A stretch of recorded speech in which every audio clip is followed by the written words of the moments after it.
Uh, this is my contribution regarding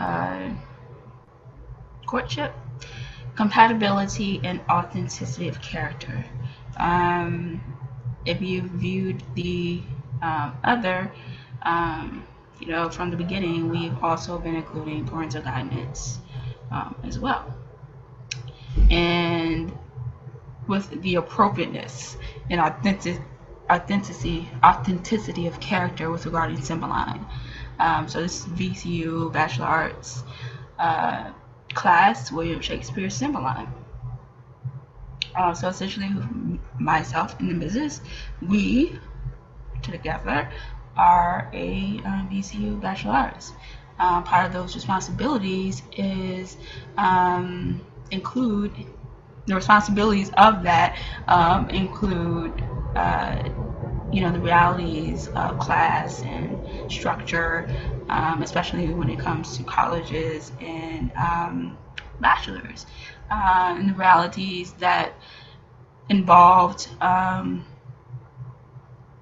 different classes of bachelors, and how that relates to other degrees such as masters and PhDs. So kind of where all those different type of in associates, and how all those different types of degrees relate to one another when it comes to realities. So we've addressed, and part of in Cymbeline is addressing the realities of how a certain class of bachelors could be of a supervisory, could have a supervisory responsibility with regards to a PhD. So it's those type of things, just not being a part of that offender base that would keep some of the PhD in the false reality of having more authority or competence or knowledge than a bachelor's, because essentially the truth is it depends on the class of bachelors. And like myself, I had no idea that this was the type of bachelor's that I had when I applied. So that wasn't, that was definitely not a reason for applying. So I'm assuming that is never the reason for an application, that it's something that you, I guess, learn afterwards.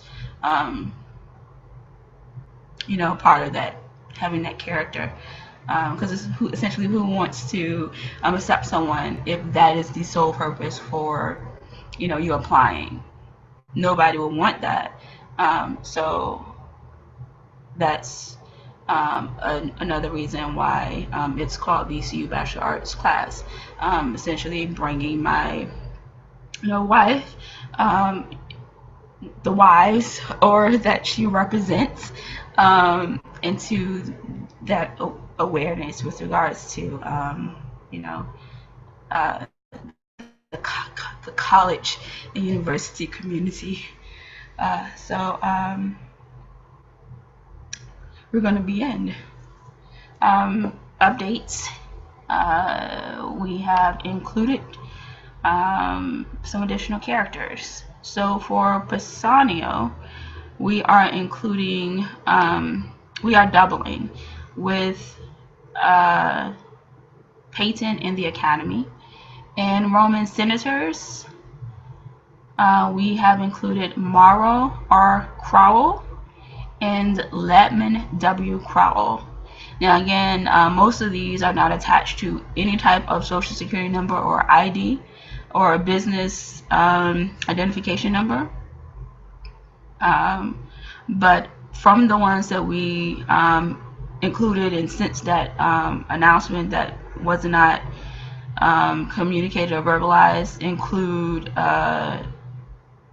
the doubling with Cooney for Cornelius, and of course the Academy for a Tribune in Bassanio. So that would mean that the Roman senators, there is no known knowledge of those two being attached to a ID number, social security number, or business identification number.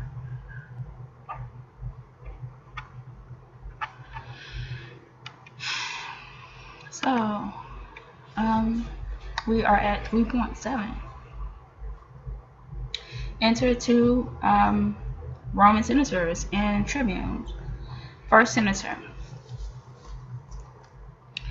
This is the tenor of the emperor's writ, that since the common men are now in action against the Pannonians and Dalmatians, and that the legions now in Gallia are full weak to undertake our wars against the fallen off Britons, that we do incite the gentry to this business. He creates Lucius proconsul, and to you the tribunes for this immediate levy.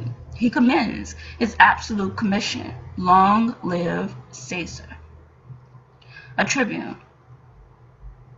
Is Lucius general of the forces? Second senator. A tribune, remaining now in Gallia? First senator. With those legions which I have spoke of, whereunto your levi must be suppliant, the words of your commission would tie you to the numbers and the time of their dispatch. A tribune. We would discharge our duty. Exeunt. Enter Cloten alone. I am near to the place where they should meet. If Pausanias have mapped it truly, how fit his garment serve me? Why should his mistress, who was made by him that made the tailor, not be fit too? The rather saving reference of the word, for 'tis said a woman's fitness comes by fits. Therein I must play the workman. I dare speak it to myself, for it is not in vain glory for a man in his glass to confer in his own chamber. I mean, the lines of my body are as well drawn as his, no less young, more strong, not beneath him in fortunes, beyond him in the advantage of the time, above him in birth, alike conversant in general services, and more remarkable in single oppositions. Yet this imperseverant thing loves him in my despite. What mortality is!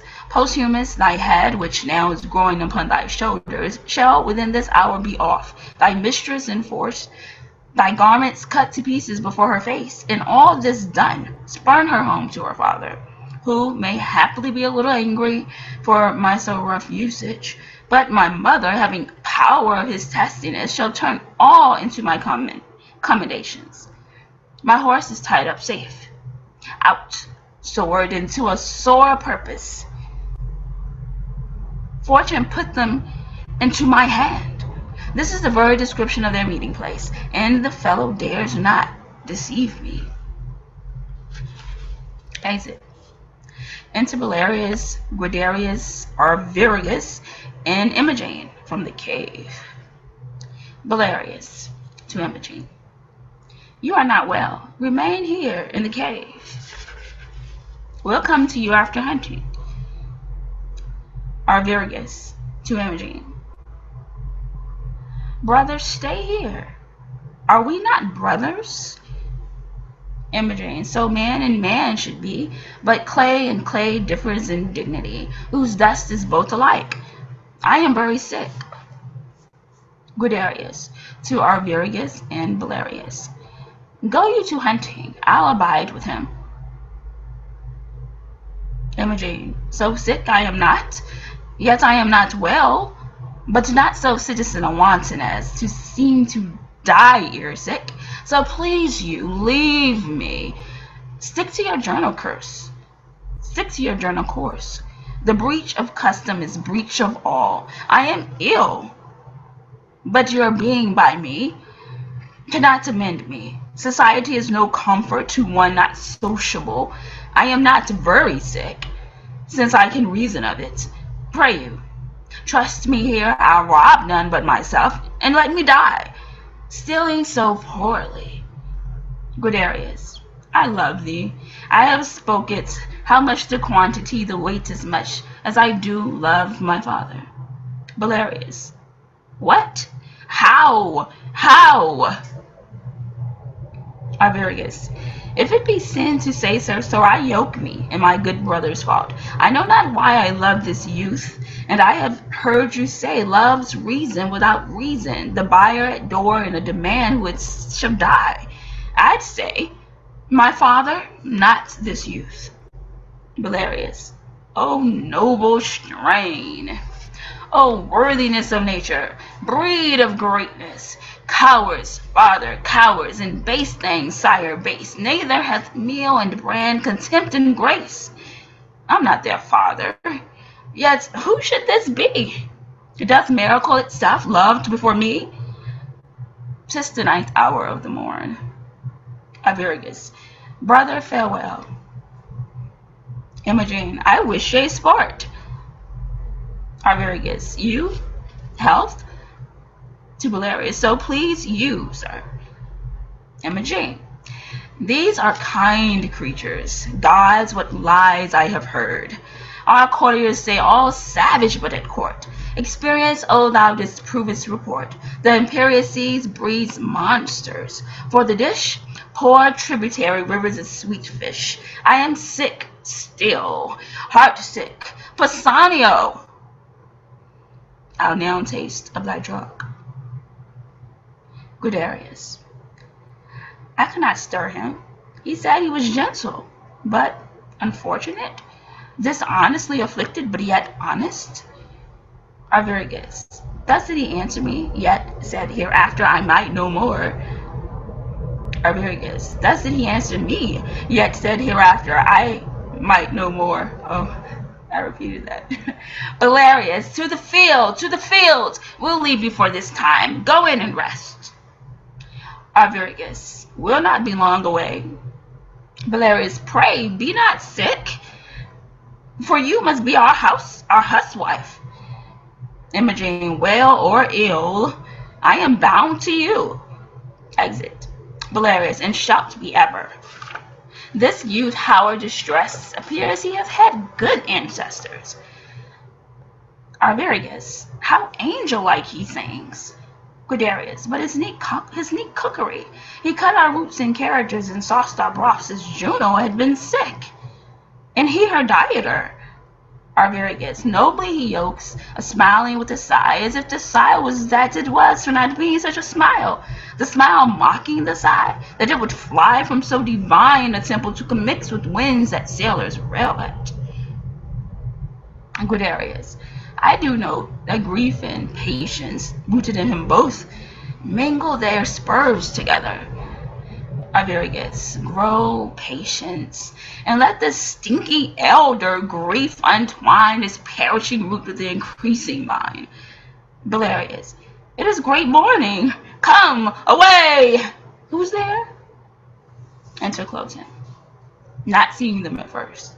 Cloten. I cannot find those runagates. That villain hath mocked me. I am faint. Belarius. Those runagates? Means he not us? I partly know him. 'Tis Cloten, the son of the queen. I fear some ambush. I saw him not these many years, and yet I know 'tis he. We are held as outlaws. Hence! Guiderius. He is but one. You and my brother search what companies are near. Pray you away. Let me alone with him. Exit Belarius and Arviragus. Cloten. That fly me thus? Some villain mountaineers? I have heard of such. What slave art thou? Guiderius. A thing more slavish did I never then answering. A slave without a knock? Cloten. Thou art a robber, a lawbreaker, a villain. Yield thee, thief. Guiderius. To who? To thee? What art thou? Have not I an arm as big as thine, a heart as big? The words, I grant, are bigger, for I wear not my dagger in my mouth. Say what thou art. Why I should yield to thee? Cloten. Thou villain base, knowest me not by my clothes? Guiderius. No, nor thy tailor, rascal. Who is thy grandfather?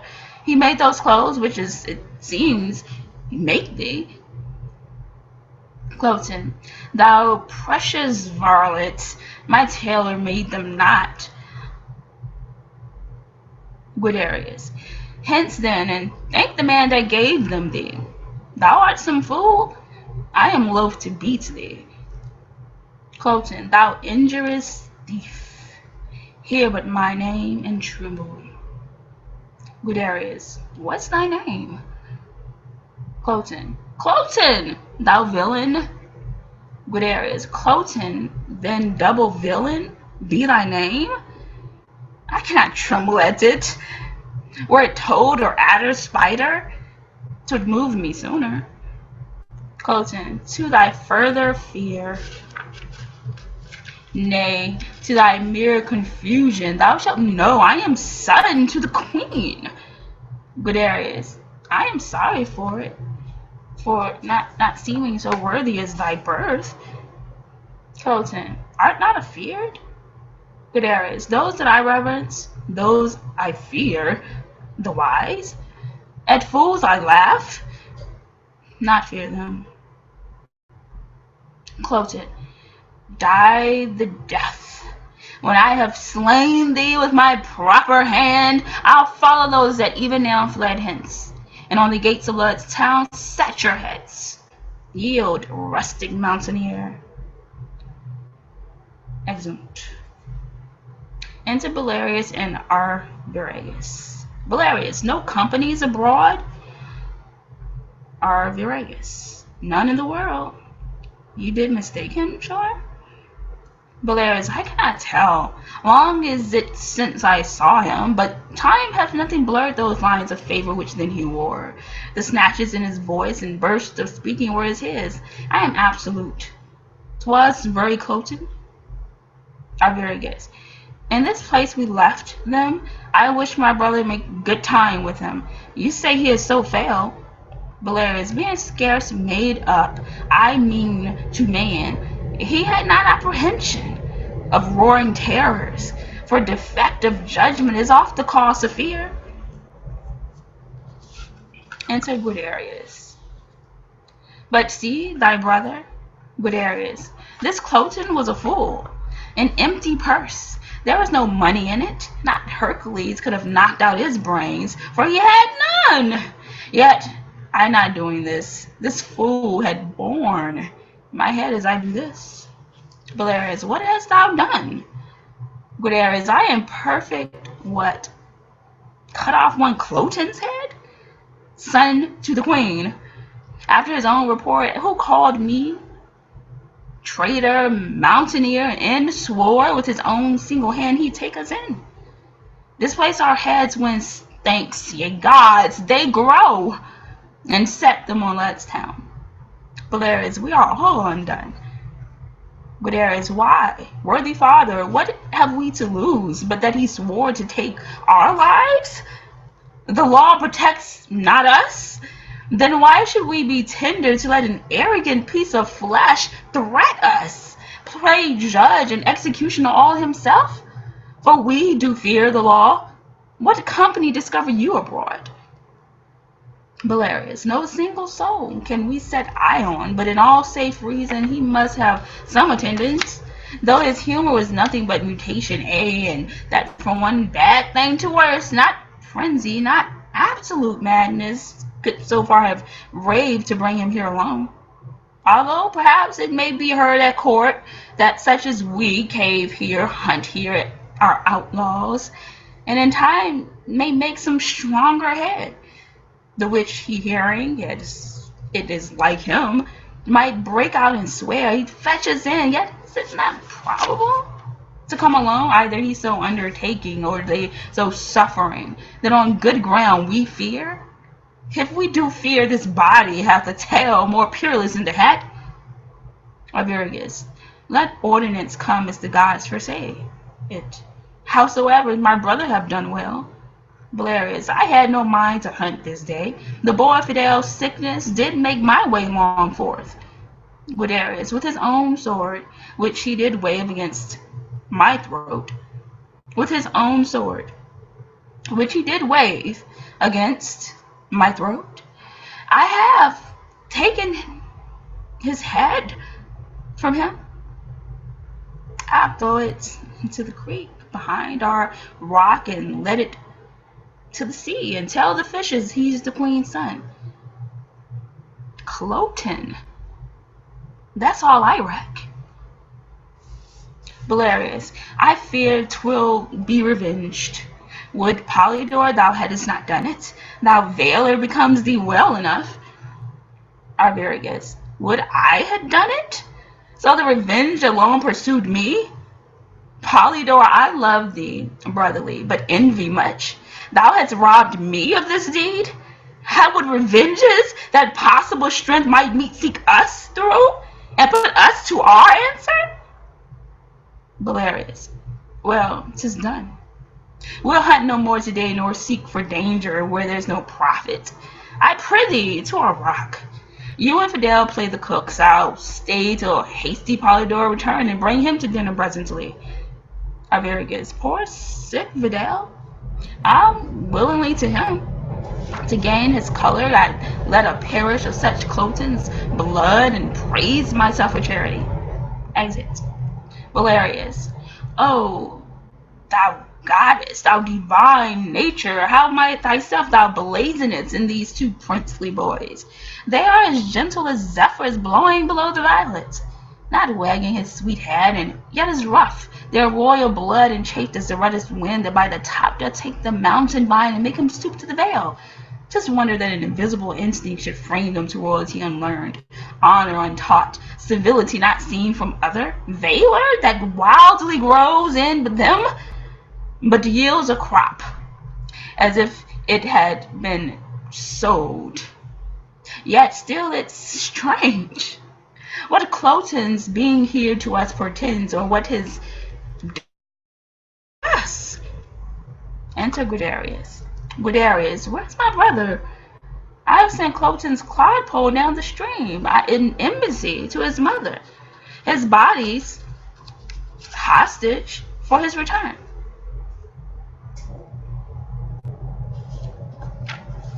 Belarius, my ingenious instrument. Hark, Polydore, it sounds. But what occasion hath Caldwell now to give it motion? Hark! Guiderius, is he at home? Belarius, he went hence even now. Guiderius, what does he mean? Since death of my dearest mother, it did not speak before. All solemn things should answer solemn accidents? The matter? Triumphs for nothing and lamenting toys, it's agility for apes and grief for boys. It's Cadwal mad. Enter Arviragus with Imogene. Belarius, look, here he comes, and brings the dire occasion in his arms. Of what we blame him for? Arviragus, the bird is dead. The bird is dead.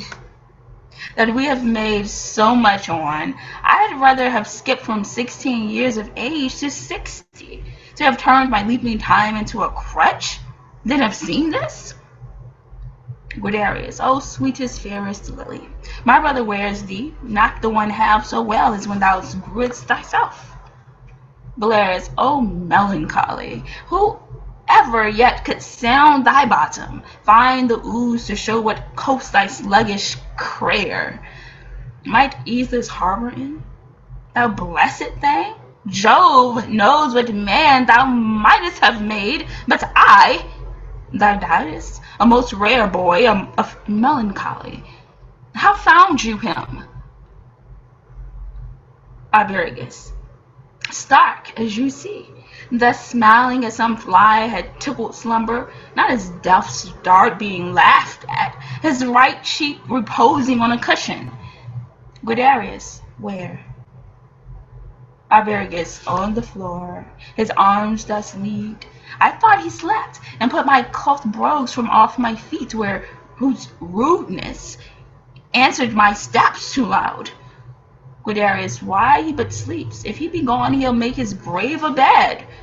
With female fairies will his tomb be haunted, and worms will not come to thee. Arviragus, with fairest flowers will his summer last, and I live here. Fidel, I'll sweeten thy sad grave. Thou shalt not lack the flower that lights thy face, pale primrose, nor the azure harebell like thy veins, no, nor the leaf of eglantine, whom not to slander, sweetened not thy breath.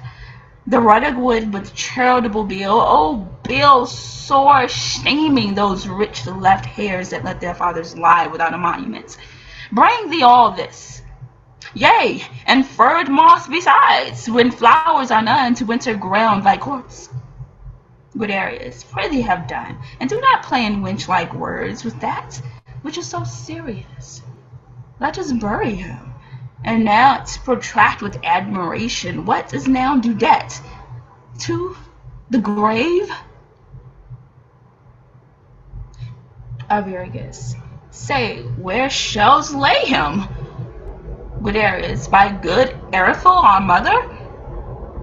Arviragus, be it so, and let us, Polydore, though now our voices have got the mannish crack, sing him to the ground, as once to our mother used like note and words, save that Eurythal must be Fidel. Guiderius, Caldwell, I cannot sing, how weep and worded with thee, for notes of sorrow out of tune are worse than priests and fanes that lie. Arviragus, we'll speak it then. Galerius, great griefs I see. Medicine the less, for Cloten is quite forgot. He was a queen's son, boys, and though he came our enemy, remember, he was paid for that. Though mean and mighty rotting together like have one doth, yet reverence that angel of the world doth make distinction. A place between high and low, our foe was princely, and though you took his life as being our foe, yet bury him as a prince. Guiderius, pray you, fetch him hither. Their sight's body is as good as Ajax, when neither are alive. Arviragus, if you'll go fetch him, we'll say our song the whilst. Brother, begin. Exit Galerius. Guiderius, nay, Caldwell, we must lay his head to the east. My father has a reason for it.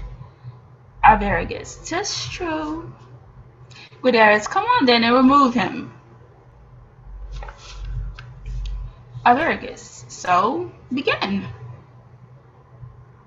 Guiderius, fear no more the heat of the sun, nor the furious winter's rages. Though thy worldly task has done, home art gone and ta'en thy wages. Golden lads and girls all must, as chimney sweepers, come to dust. Arviragus, fear no more the frown of the great. Thou art past the tyrant's stroke. Care no more to clothe and eat. To thee the reed is as the oak. The scepter, learning, physic must all follow this and come to dust. Guiderius, fear no more the lightning flash. Arviragus, nor the all-dreaded thunderstorm. Guiderius, fear not slander, censure rash. Arviragus, thou hast finished joy and moan. Both, all lovers young, all lovers must consign to thee and come to dust. Guiderius, no exerciser harm thee. Arviragus, nor no witchcraft charm thee. Guiderius, ghosts unlaid forbear thee. Arviragus, nothing ill come near thee. Both, quite consummation have renowned by thy grave. Into Belarius. Guiderius, we have done our obsequies. Come, lay them down. Belarius, here's a few flowers, but about midnight more. The herbs that have on them cold dew of the night are strewings fittest for graves. Upon their faces you were as flowers, now withered. Even so these herblets shall, which we upon you strew. Come on, away, apart upon our knees. The ground that gave them first has them again. Their pleasures here are past, so is their pain. Imogene, yes, sir, to Milford Haven, which is the way? I thank you, by yon bush, pray how far thither? Odds pitikins, can it be 6 mile yet? I have gone all night. Faith, I'll lie down and sleep. But soft no bedfellow? Oh, gods and goddesses! These flowers are like the pleasures of the world. This bloody man, the care on it. I hope I dream, for so I thought I was a cave keeper, and cook to honest creatures. But 'tis not so. 'Twas but a bolt of nothing, shot at nothing. The brain makes the fumes. Our very eyes are sometimes like our judgments, blind. Good faith, I tremble still with fear. But if there be yet left in heaven a smaller drop of pity as rends I feared gods, a part of it, the dream's here still. Even when I wake, it is, without me as within me, not imagined, felt, a headless man. The garments of posthumous, I know the shape of his leg, this is his hand, his foot mercurial, his martial thigh, the bronze of Hercules, but his jovial face? Murder? In heaven? How? 'Tis gone. Pisanio!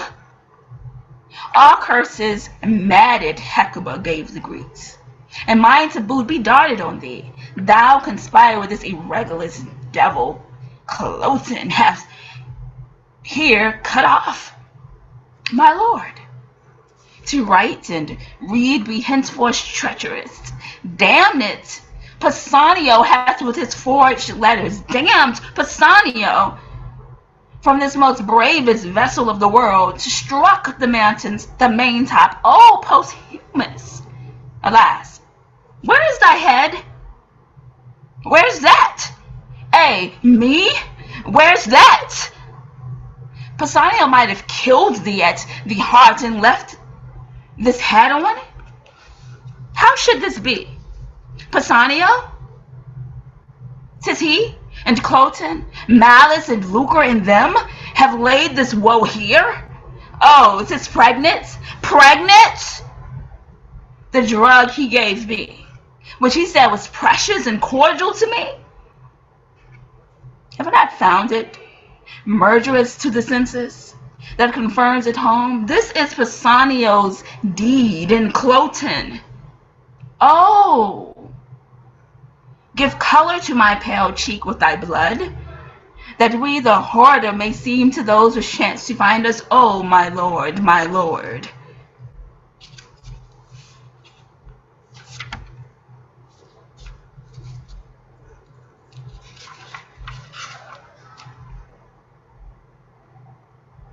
I'm gonna stop there. I would go through the end, so like the next, time or whatnot, but I'm gonna stop there. So, there's a show on, and we got a good guy in it. So, yes, we don't want the good guy to win, right? But,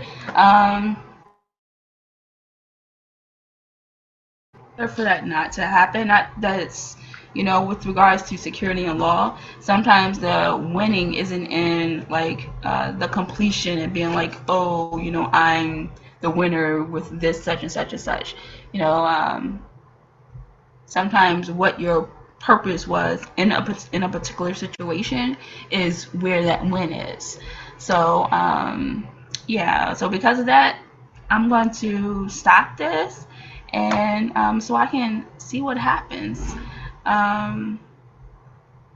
So with security and law, part of that winning and that courtship is knowing what situations is appropriate to win. Always knowing who you are and your role, and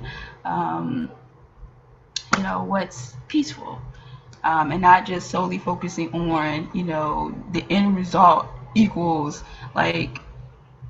all of this prizes, or what's associated to the winner equals this. So just being clear, just like with these, just everything, just being clear in terms of compatibility and peace. So I'm gonna bring it to a close so I can watch this show and root for winning without winning. So that's it for class, BA class, or so we'll continue next time. Bye.